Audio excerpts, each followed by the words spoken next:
안녕하십니까. 신의 한수 그리고 정수 학원장 남영우입니다. 이번 시간에도 우리 신의 한수와 정수 학원 학생들을 위해서 잠깐 시간을 할애를 해서 녹화를 한번 해보려고 하는데요.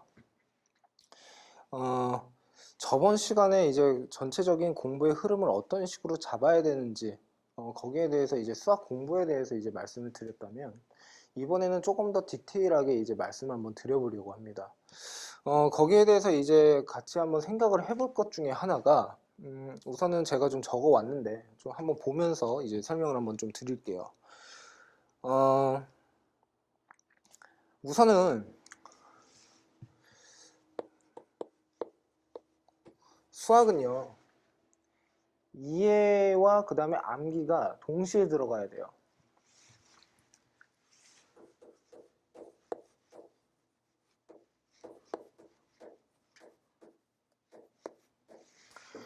무슨 뜻이냐면요. 최초의 시작은 이해가 되게 중요하겠죠. 그러니까 이해를 정확하게 할 수 있어야 돼요.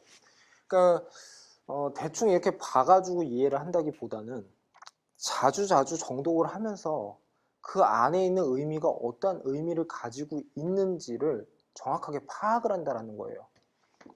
그래서 수학에서 말하는 이해라고 하는 것은 흐름을 파악하고요. 그리고 해석을 한다라고 생각을 해주시면 돼요. 근데 이 해석이 의미 해석이라고 생각을 해주시면 돼요. 도대체 이 단원에서 얘가 의미하는 것이 무엇이냐, 이런 것들이요. 그리고 어떻게 증명을 한다라는 거죠. 증명 같은 거.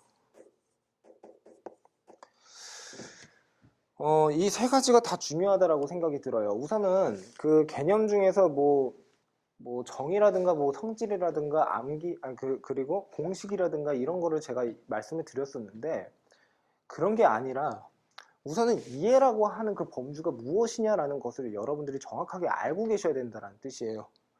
그러니까 단원을 공부를 했으면 그 단원에 대한 흐름, 그리고 앞뒤 단원과의 흐름이 어떤 식으로 유기적으로 결합이 되어 있는지, 그리고 이 개념이 이 문제와 어떠한 관계성을 가지고 있는지, 그런 것들을 파악을 해야 된다는 뜻입니다. 그러니까 이해는 결국에는 지금 보는 바가 흐름을 파악하고, 그리고 어떤 것이든 간에 해석을 정확하게 할 수 있어야 되고, 그리고 그러한 해석이 가능하려면 명확한 증명과 논증 과정이 무조건 있어야 된다는 뜻이죠. 그렇죠? 그래서 여기에다가 논증이라고 쓸게요.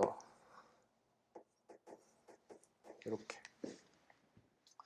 근데 이제 문제는 뭐냐면, 이러한 흐름 파악, 해석, 증명을 해서 내가 정확하게 알고는 있는데, 당장은 알고 있는데, 나중에 가서도 써먹어야 되고, 다음 단원을 공부를 할 때에도 앞 단원에 대한 내용을 내가 알고는 있어야 된다는 거니까, 이 암기라고 하는 것은 이미 이해를 해서 내가 소화를 시킨 것을 머릿속에 집어넣어야 된다는 뜻이에요. 그러니까 결국에는 최초의 이해에서 시작은 했지만 암기로 끝나야 된다는 뜻입니다. 납득이 되셨습니까? 무슨 뜻인지? 그래서 저는 좀 답답한 것 중에 하나가, 수학이 이해 과목이냐 암기 과목이냐라고 했을 때 왜 이거를 굳이 구분을 하려고 할까? 물론 이해를 바탕으로 해서 공부를 하는 게 맞지만, 그래도 그 이해된 것을 머릿속에 집어넣고 올바르게 써먹을 수 있으려면 암기가 무조건 있어야 된다는 뜻이죠. 그렇죠? 그래서 이 이해를 통해서는 어떤 것을 최종적으로 학습을 하는 거냐면요, 올바른 수학, 생각력이라고 하긴 그러니까 사고력을 학습을 한다라고 보시면 돼요.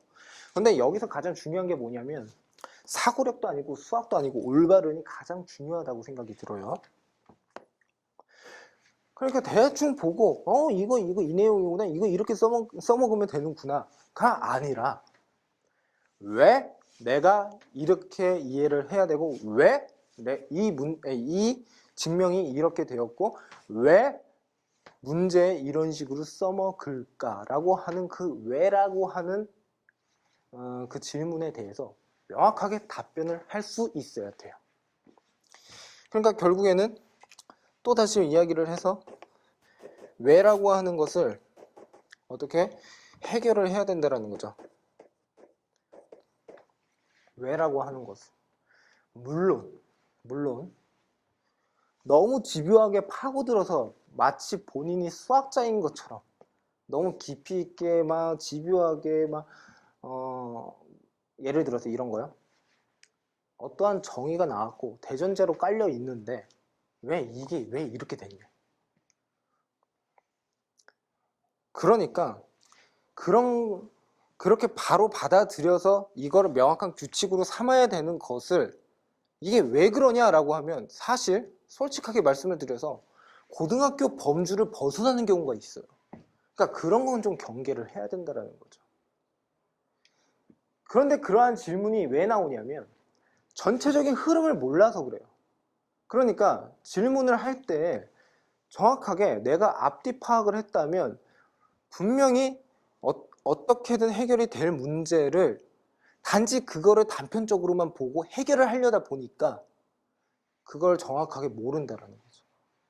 그러니까 그런 것들은 약간 좀 경계를 좀 해주셨으면 좋겠고요. 고등학교 범주 내에서 그리고 그 위에서 좀 해결이 가능한 것들은 제가 다 답변을 해드리려고 노력을 하는데 진짜 이건 완전 너무 막 진짜 말도 안 되는 질문 같은 거 있죠. 막 뭐 구가 왜 이렇게 동그래야 되냐. 이게 꼭 이 우주의 구라고 하는 이 정의는 항상 어딜 가든 불변의 진리냐 뭐 이런 것들 그런 것 좀 약간 철학적인 것들은 좀 경계를 해주셔야 된다는 뜻이에요. 종종 가다가 좀 있어요. 종종 가다가 누구라고는 이야기를 하지 못하겠지만 자 그 다음에요. 그래서 지금 이렇게 이제 이해를 해주시면 돼요. 이해에서 암기로 간다라고 보시면 되고 이해와 암기를 서로 구분을 하는 것부터 잘못됐다라고 하는 게 이제 원장인 제가 답변을 드릴 수가 있는 거고요. 자, 그 다음은 우선은 개념과 문제풀이에 대해서 이제 설명을 좀 해드릴게요. 이런 거예요. 이해와 암기를 통해서 내가 충분히 개념 학습이 됐다. 충분히 개념 학습이 됐다. 이게 참 애매해요. 충분히 개념 학습이 됐다. 이게 무슨 뜻이냐? 1강에서도 제가 말씀을 드렸어요. 개념 공부라고 하는 것은 뭐 정의, 성질, 그리고 공식에 대한 이해와 암기, 그리고 그거를 적용을 쉽게 하면서 이 개념을 어떤 식으로 적용하는지까지가 결국에는 개념 학습에 이제 포함이 된다라고 말씀을 드렸었죠. 그러니까 여기서 충분히 이제 개념 학습이 됐다라는 뜻은 그게 만일 그렇게 되었다면 남한테 설명을 할 수 있어야 된다는 뜻이에요. 그리고 본인 스스로 그 테두리 안에서 왜라는 질문이 해결이 되어야 한다는 뜻이고요. 가장 중요한 게 결국에 이해 암기를 통해서 개념 학습을 충분히 했다. 이 개념이 되게 중요하다는 뜻이고요. 그러니까 얘가 결국에는 어떻게 문제풀이보다는 당연히 중요하겠죠.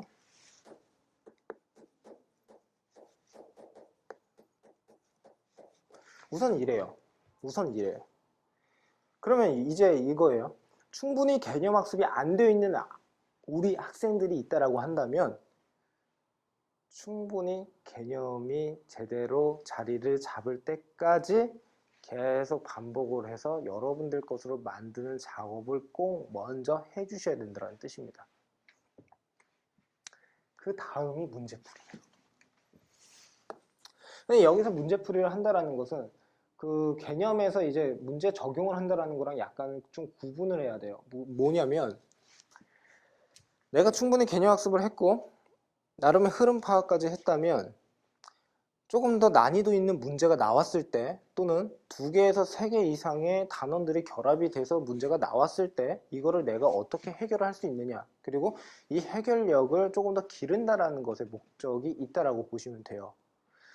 그러니까 기초적인 문제를 풀어보면서 개념학습을 한다는 게 아니라 그게 이미 끝난 이후에 문제풀이다라고 생각을 해주시면 돼요. 자, 문제풀이는요, 얘도 참 애매하게 우선 출발을 할게요. 충분해야 돼요. 충분. 짠, 충분. 충분하게 해야 돼요. 근데 이 충분하게 하면서 느껴야 되는 건 뭐냐면, 첫째가 유형, 문제풀이의 유형, 패턴, 나름의 규칙성, 이런 것들. 두 번째는 어떻게? 개념과의 연결성, 뭐 유기적인 관계? 예, 제 제자가 이야기를 한 거를 빌려 쓰자면 유기적인 관계. 그러니까 이런 거예요. 여기서 선생님, 문제풀이, 기초적인 문제풀이 하면서 개념을 학습을 하라면서요. 근데 이건 뭐냐면, 여러 단원이 나왔을 때, 그러니까 여러 단원의 내용이 하나의 문제 속에 녹아져 있을 때, 그 문제를 살펴보면서 그 개념을 끄집어낼 수 있어야 된다는 뜻이에요. 그러니까, 읽으면서 각각 이 조건에서 필요한 개념이 무엇인지를 생각해내는 것, 이렇게 생각을 해주시면 돼요. 세 번째로 갈게요. 유형이고 그 다음에 개념과 연결성. 세 번째, 세 번째는요, 이제 본인만의 약점을 파악을 한다. 이게 중요한 거죠. 왜? 약점을 파악을 해야지 실력이 올라요. 그런데 이 약점이 결국엔 뭐냐면요, 구멍난 개념이에요. 구멍난 개념.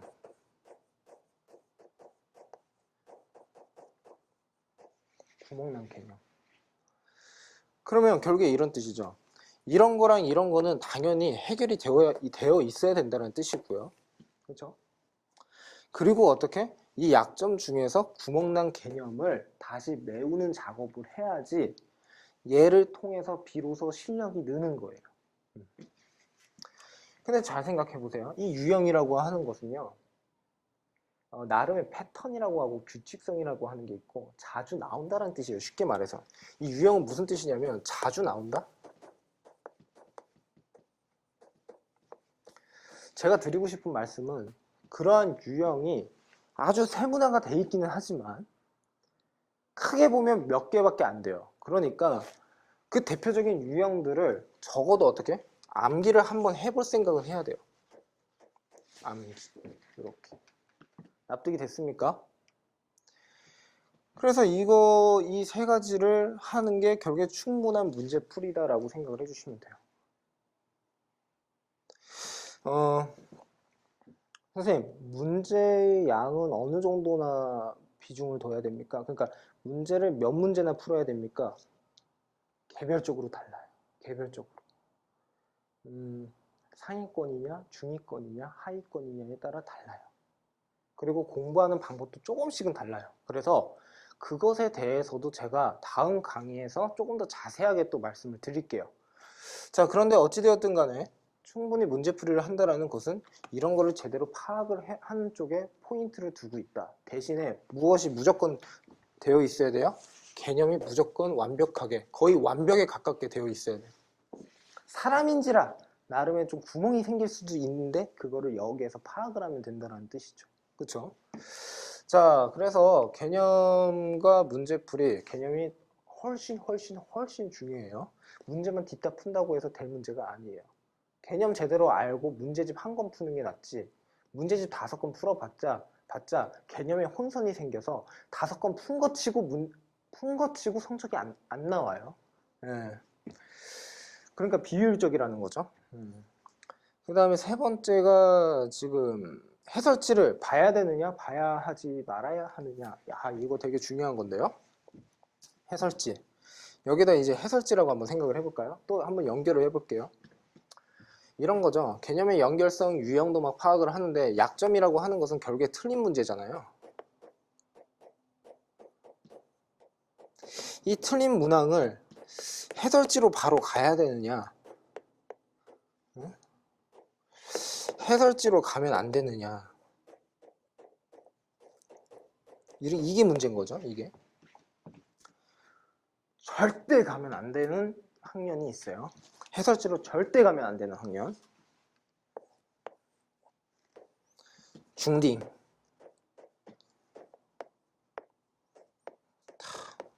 중딩. 중학교 학생은 해설지를 가능하면 안 보고 할 수 있어야 돼요. 가능하면 안 봐야 돼요. 거의 보지 말아야 돼요. 본인이 스스로 해결이 될 때까지 머리를 쥐어 짜서라도 해야 됩니다. 여기까지 납득이 됐어요? 단 예외가 있어요. 경시형 공부를 하는 친구들,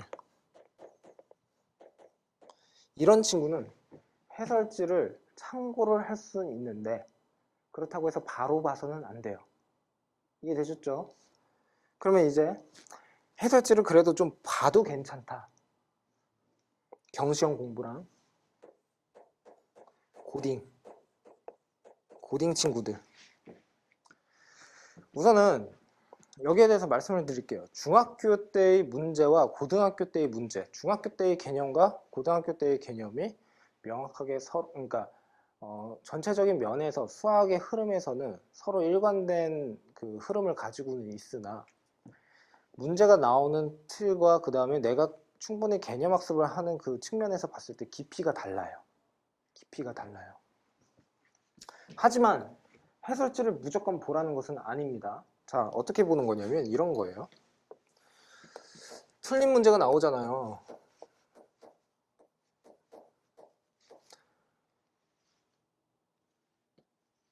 1회라고 쓸까요? 1회. 그러니까 처음 풀었을 때 틀린 문제가 나왔어요. 얘는 무조건 어떻게? 해결을 하려고 노력을 해주셔야 돼요. 해결. 참 이게 참 애매한 게 애들마다 달라요. 그러니까 여러분들마다 달라요. 근성 있는 아이는 어떻게든 이거 풀려고 막 머리를 쥐어짜서 막 계속 생각을 하는 친구가 있는데 또 안 되는 친구는 그냥 바로 그냥 뭐 좀 성격 급하고 귀찮은 친구들은 그냥 바로 해설지로 가버리죠. 그렇게 해서 그냥 바로바로 해결을 하려고. 우선은 양극단으로 치우치면 안 돼요. 죽어라고 생각해. 그것도 정도가 있지. 한 문제 가지고 솔직하게 저를 이제 말씀을 드리자면 제가 해설지 보는 걸 상당히 자존심 상해했거든요. 그래서 막 어느 날 문제를 푸는데 이게 도통 안 나와가지고 계속 그것만 들여다보면서 막 2시간, 3시간 동안 끙끙끙끙끙 앓으면서 이제 공부를 한 적이 있어요. 그랬을 때 효과는 좋아요. 그러니까 어떤 효과냐면 생각하는 힘은 그것만큼 좋은 게 없죠. 그런데 시간대 효율이, 그러니까 효율성의 면에서는 상당히 비효율적이죠. 그러니까 어느 정도 생각을 하다가 어느 시점에서 딱 멈추고 그리고 우선 다른 문제를 좀 풀다가 또 한번 좀 생각을 좀 해보다가 그래도 계속 안 되면 그때 해설지를 봐도 괜찮은데 죽어라고 생각을 한다라는 거죠. 계속 생각만 한다는 거죠. 그러니까 참 쉽지는 않은 것 같아요. 그거는요. 예, 그렇게 해서는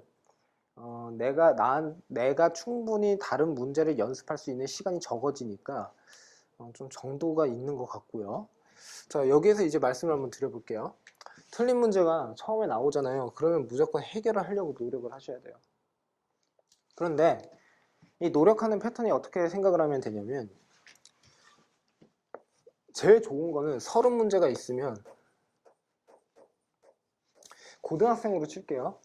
얘를 1시간 반? 1시간 반? 그러니까 문제의 난이도에 따라서는 약간씩 달라질 수도 있지만 그냥 뭐 90분. 왜 90분이냐라고 하면 모의고사 시간이 100분인데 그냥 10분 정도는 그냥 잘라 먹고 90분이다 라고 생각을 하면 되겠죠. 그냥 1시간 반. 그럼 한 문제당 거의 한 3분씩 할애를 해야 된다는 뜻이니까 우선은 틀린 문제가 나왔을 때 해결을 하는데 여기 해결을 할 때의 시간은 거의 한 3분 정도? 그러면 이렇게 되는 거죠. 틀렸어요.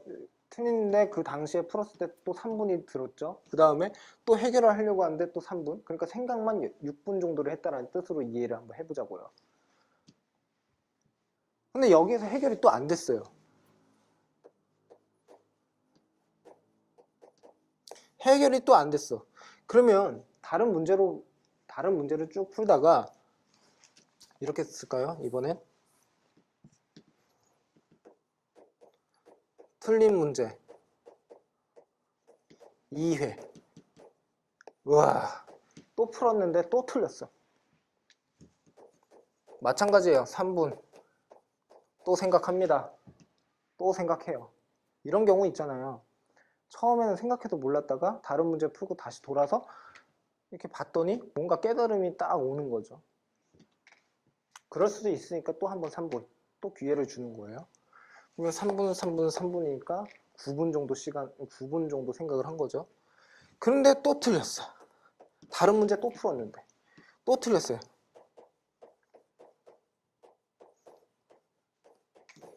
3회. 그러면 이때는 조금 관대해질 필요는 있어요. 관대해질 필요는 있어요. 이때는 해설지를 참고합니다. 본인의 한계를 여실히 느끼고 해설지를 참고를 할 수 있는 거죠. 이해됐습니까? 근데 여기에서 이제 문제점이 있어요. 뭐냐면 가령 예를 들어서 쉬운 문제를 3번 틀렸어요. 그러면 해설지로 가야 되느냐라는 거죠. 어려운 문제를 3번 틀렸을 때는 좀 그래도 해설지를 참고를 할 그 가능성이 있고 해도 괜찮을 것 같아요. 제 생각에. 그런데 쉬운 문제를 계속 틀린다라는 거죠. 그러면 이때는 사실은 이렇게 해야 된다라는 거죠. 이때 3분, 이때 3분이지만 해결을 하는 그 과정 속에서 앞에 있는 개념을 해설지 대신에 보는 거예요. 앞에 있는 개념을 어떻게 써먹었는지. 왜? 약점이 틀린 문항인데 이 틀린 문제가 결국엔 약점이라고 했으니까 구멍난 개념이 있다는 뜻이잖아요. 그러니까 여기에서 앞에 개념을 다시 한번 참고하면서 공부를 해야 된다는 거죠. 그러면 실상 3분이 아니라 뒤적뒤적하고 앞에 거 막 찾아보면은 거의 한 10분 넘게 걸릴 수도 있는 거죠. 그죠? 여기서도 마찬가지죠. 앞의 개념을 어떻게 다시 한번 확인학습. 이게 안 되어 있으면요. 해설지 보나 마나예요. 마나예요. 왜? 해설지는 그냥 선생님이 설명해주고 그냥 보여주는 거다라고 생각하면 돼요. 본인 공부가 아니에요. 기준을 한번 세워볼까요? 3점짜리와 모의고사 3점짜리와 4점짜리 있죠. 적어도 3점짜리는 보면 안 돼요. 쉽게 말해서 센수학 있죠. 뭐 센수학 많이들 풀잖아요. 뭐 A단계, B단계, C단계 이렇게 나눠져 있죠. A, B단계는 보면 안 돼요. 3점짜리 보면 안 돼요. 4점짜리만 봐야 돼요. 이게 가장 올바른 습관입니다. 그런데 학생들마다 여러분들마다 그 수준이 상이하잖아요. 그러니까 수준이 서로 다르잖아요. 그러니까 여기에 대해서는 이제 사실은 약간 자율성이 좀 들어가기는 해야 되는데 제가 생각을 했을 때는 그러니까 고등학교 3학년 그리고 수능을 목적으로 논술을 목적으로 좋은 대학을 가겠다라고 하는 친구들의 입장에서 봤을 때에는 4점짜리는 무조건 보면 안 돼요. 타협이란 없어요. 4점짜리는 봐도 되고요. 3점짜리는 보면 안 돼요. 안 돼요.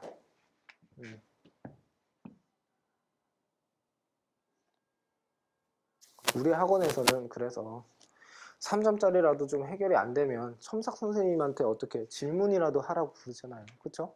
그러니까 뭐 질문을 해서 본인이 모르는 개념을 좀 메워가면서 공부를 하면 좋기는 한데 가능하면 보지도 않았으면 좋겠고 질문도 안 하면 좋고요. 그렇죠?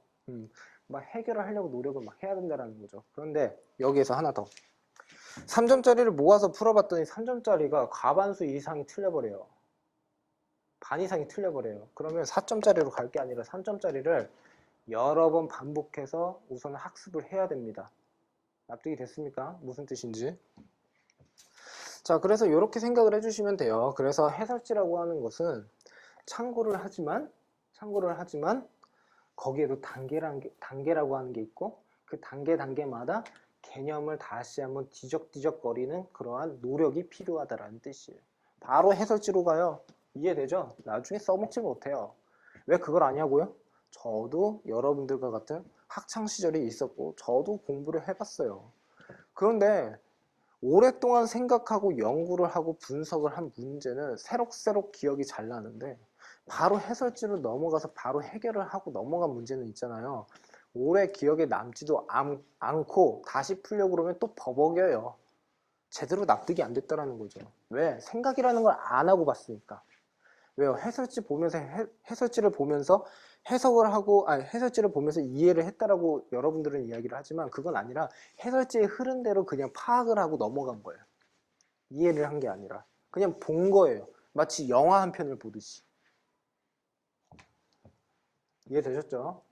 인간의 뇌는 어떻게? 아날로그예요. 디지털처럼 막 자동화가 돼 있는 게 아니라 얼마만큼 자극을 충분히 줬느냐에 따라서 내 머릿속에서 굴러가는 그 시스템이 바뀌어요. 자, 뭐 해설지 했으니까 이 해설지 이야기도 좀 할게요. 만약 해설지를 참고를 했으면 제일 중요한 게 뭐냐면 행간에 숨어있는 의미가 무엇인지 그리고 왜 이러한 생각을 했는지를 꼼꼼하게 파악을 해야 돼요. 그래서 분석을 해봐야 돼요. 분석. 아주 중요합니다. 분석. 그러면 이런 거죠. 해설지의 흐름에서 내가 생각을 했었던 흐름이 있고 아니 생각을 했던 풀이가 있고 생각을 못했던 풀이가 있죠. 그러니까 이때는 명확하게 구분을 여러분들이 할 수 있어야 돼요. 아는 것, 그 다음에 모르는 것, 그리고 이 모르는 것을 어떻게 집중적으로 어떻게 분석을 해야 된다는 거죠. 그래서 이 모르는 것에다가 어떻게 형광펜이라도 밑줄을 치라고 했어요. 빨간색으로 물결 표시를 하든가. 그래서 그 모르는 것 밑에다가 어떻게 내가 이미 알고 있거나 아니면 이 모르는 것이 왜 나왔는지를 어떻게 앞단원이나 아니면 여러 단원을 뒤적뒤적거리면서 어떻게 밑에다가 써주셔야겠죠. 관련 개념.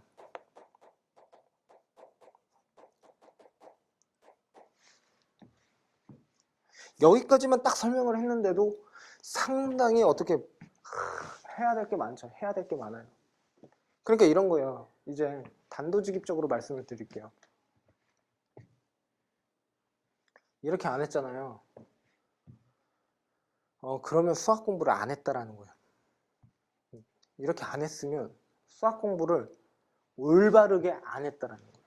올바르게 안 하니까 빈구멍 투성이에요. 빨리 메우면 참 좋겠지만 이렇게 안 했으므로 빨리 메우지도 못했어요. 나중에 가서 빈구멍이 뭔지를 고학년에 가서 찾으려고 하잖아요. 의외로 저학년 때 배웠던 것이 빈구멍일 가능성이 높고 또 찾기도 힘들어요. 왜? 이거 좀 알 법도 하거든요. 선생님이 물어보거나 그러면 얼추 개념을 얼추 비슷하게는 말을 해요. 하지만 올바르게 정확하게 말은 못해요. 아셨죠? 그래서 수학 공부는 철저히 진짜 완벽을 다지듯이 계속 공부를 해야 된다고 생각을 해주셔야 된다는 뜻이에요. 이 내용 정말 중요해요. 해설지를 볼 때 어떻게 보는지가 중요해요. 이건 어떻게 해요? 어떻게 봐야 하느냐? 왜가 아니에요. 어떻게 봐야 하느냐가 중요해요. 그 다음은 독해력? 이게 무슨 뜻이지? 선생님 이거 뭐라고 쓰신 거예요? 선생님 안 쓰셨어요? 독해력?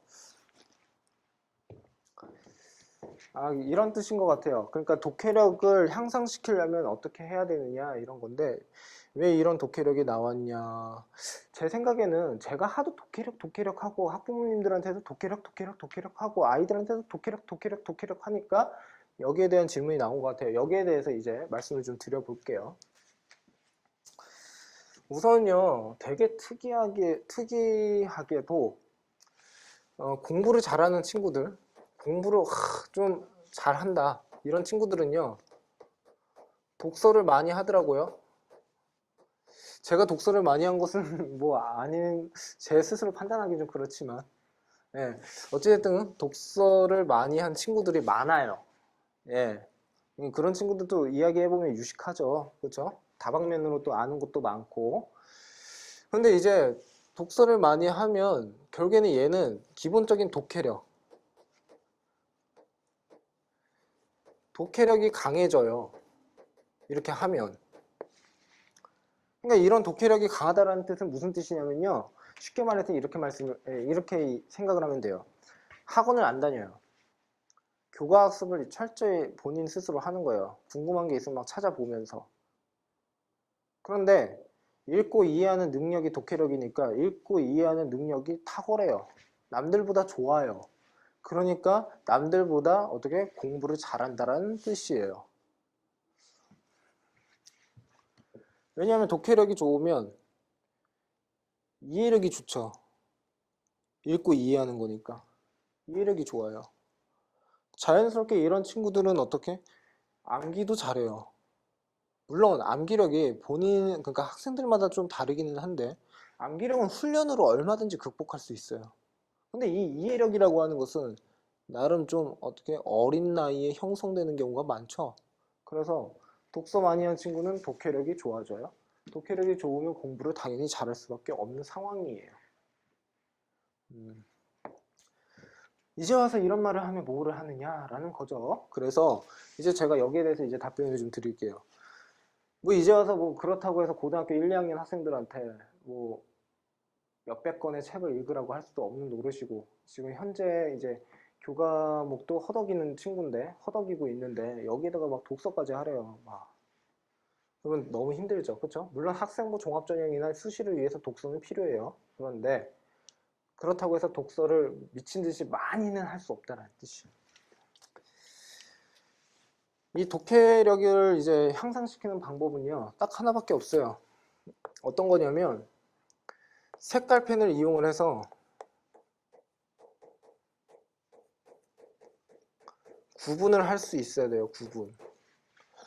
가장 쉬운 예가 뭐냐면 국어를 이제 책을 읽을 때 가장 중요한 게 뭐죠? 주제 파악부터 해야 되는 거죠. 가장 중요한 주제 파악.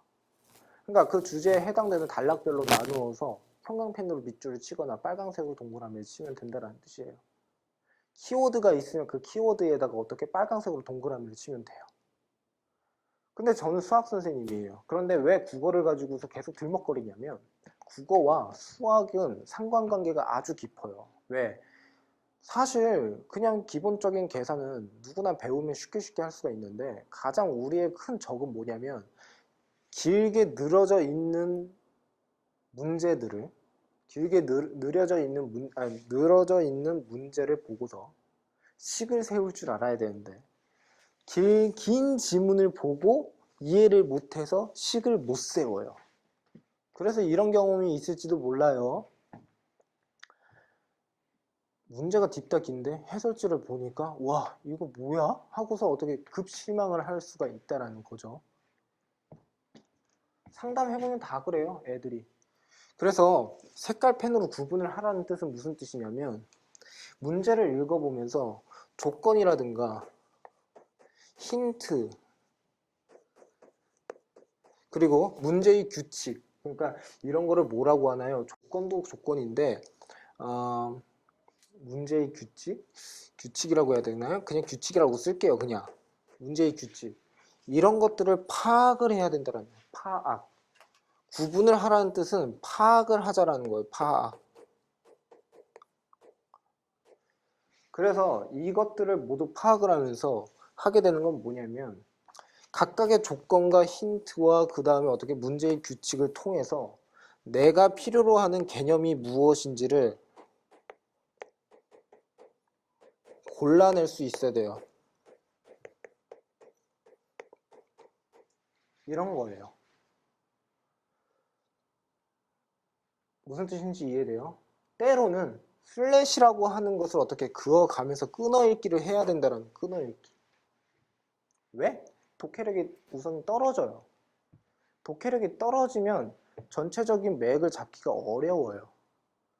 그러니까 영어에서 끊어읽기를 하듯이 영어에서 뭐 주어, 동사, 목적어, 목적보 뭐 이런 게 있으면 막 끊어서 막 읽잖아요. 그러다 보면 나중에 그게 없어지죠. 그렇다는 뜻은 독해력이 향상됐다는 뜻이에요. 근데 그게 제대로 안 되어 있을 때에는 우선 조건이나 힌트나 규칙을 어떻게 명확하게 구분을 하면서 개념을 골라낼 수 있어야 된다는 뜻입니다. 전체적인 개념이 어떻게 되어 있는지를 판단을 한 다음에 문제를 푸는 거예요. 그럼 우선 이걸 파악을 해야 돼요. 이런 식으로 색깔펜을 이용을 해서라도요. 그래서 어떤 친구들은요, 이렇게 지시문이 있잖아요. 이렇게 지문이 이렇게 있으면 막 기역, 니은, 디귿 막 이러죠. 수학 문제 보면요, 어려운 문제들 뭐 이런 거 보면 막 이런 것들을 막 슬래시도 막 이렇게 긋고, 그 다음에 빨간색으로 동그라미도 쳐보고, 뭐 가장 중요한 데에다가는 뭐 형광펜으로 탁 밑줄을 딱 치면서 어떻게 쓰냐면, 진짜 제대로 공부한 친구들은 여기에다가 무슨 개념, 개념 1, 이게 의미하는 것은 개념 2, 뭐 이런 식으로 옆에다 다 써요. 이렇게. 아니, 개념 1, 개념 2다라고 쓰는 게 아니라 얘와 관련된 개념을 쓴다라는 뜻이에요. 저는 여기서 구분을 짓기 위해서 이렇게 쓴 거고, 여기에서 어떻게, 얘도 마찬가지로 개념 3, 뭐 이런 식으로 쓰고, 또는 어떻게 풀어야 되는지를 옆에다가 간추려서 설명을 한번 해볼 수도 있다라는 거죠. 아니, 이런 게 제대로 파악이 되어 있어야지 이게 제대로 파악되지 않을까요? 이게?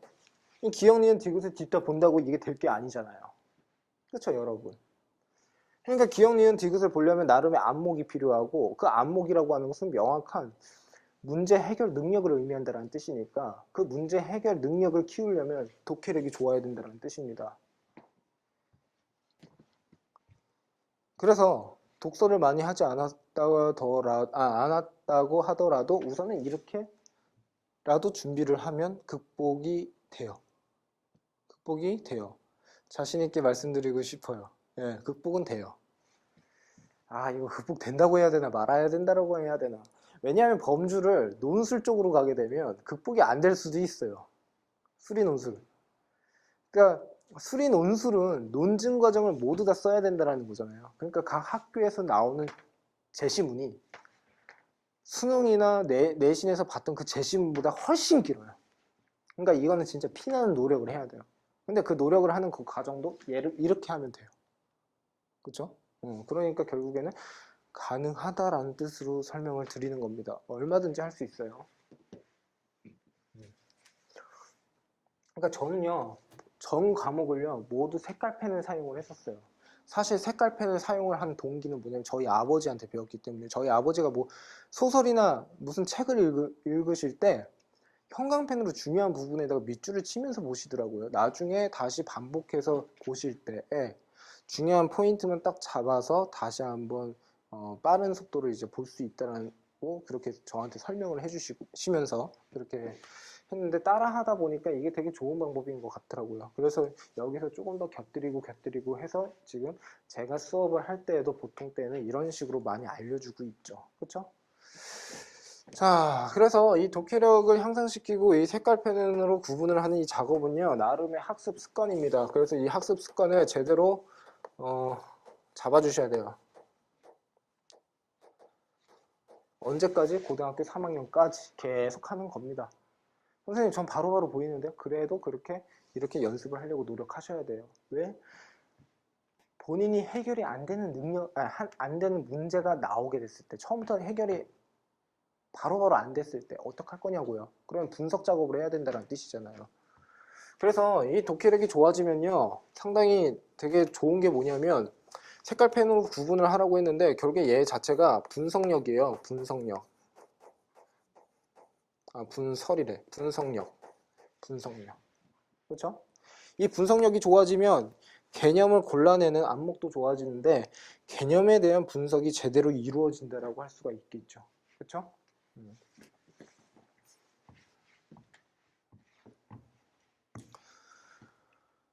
문제를 얼마나 오래 생각을 해야 되느냐? 여기서 설명을 했던 것 같은데,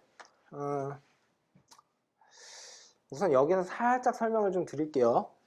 살짝. 뭐냐면,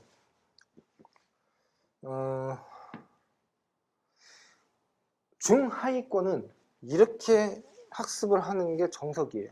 중하위권. 하위권. 빈 구멍이 있으면 계속 메워가면서 고행을 해야 됩니다. 어쩔 수 없어요.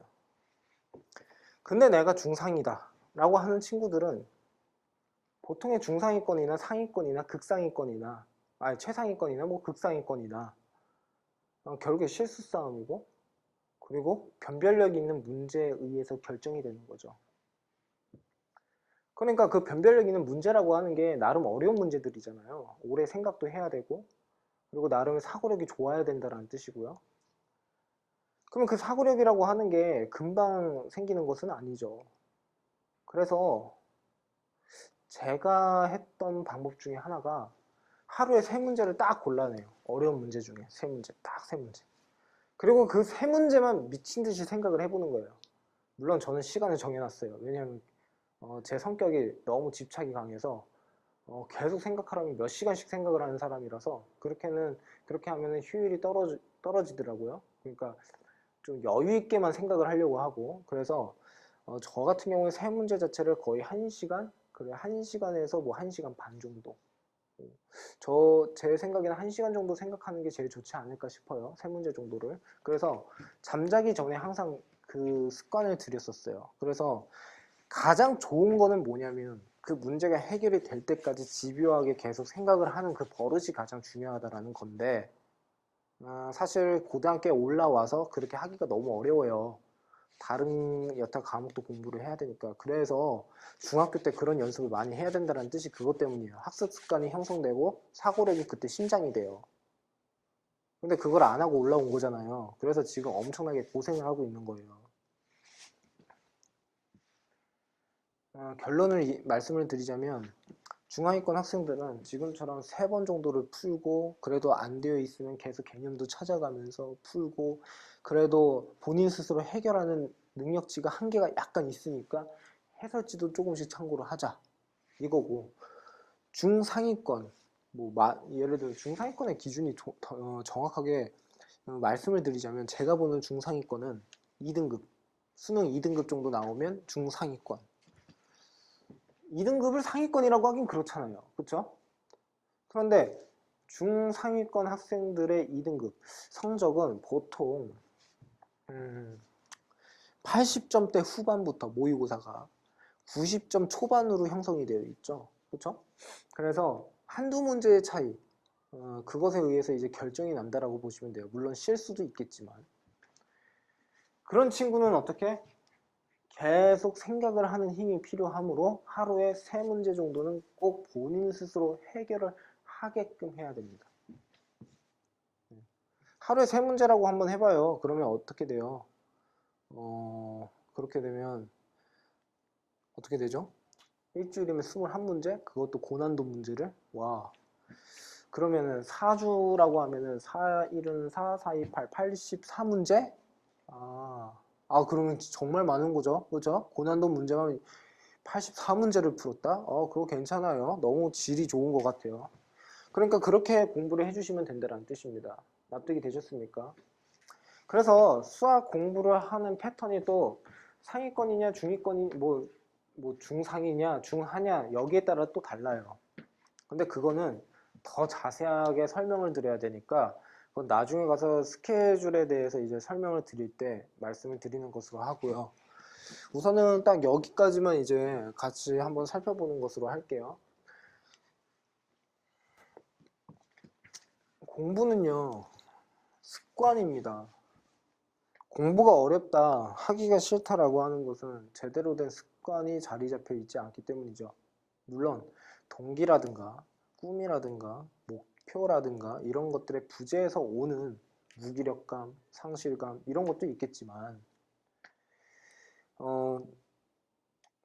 공부를 한다라는 그 친구들의 입장에서 봤을 때 대부분 이제 공부를 하겠다라고 했으면 결국에 이러한 일련의 과정, 귀찮고 짜증나며 가끔 화가 나고 이런 과정을 밟아 나가 주셔야 된다는 뜻이죠. 귀찮고 짜증나고 화나는데 결과가 좋다면 그거는 보람이고 희열이 되는 거죠. 그렇죠? 그리고 성취감. 그러다 보면 구르지 않던 쇠구슬도 어떻게 지가 스스로 막 그냥 돌아가는 거예요. 하지 마라 해도 합니다. 그런데 그거를 아직 경험을 하지 못했고 지금 힘든 친구들은 해라 해도 안 해요. 어떻게 공부를 하는지 알면서. 지금은 제가 이렇게까지 다 알려주면서 여러분한테 바라는 것은 실천. 딱 실천만 해라. 그러면 수학이 여러분들 발목을 잡지 않게끔 도와주겠다는 뜻입니다.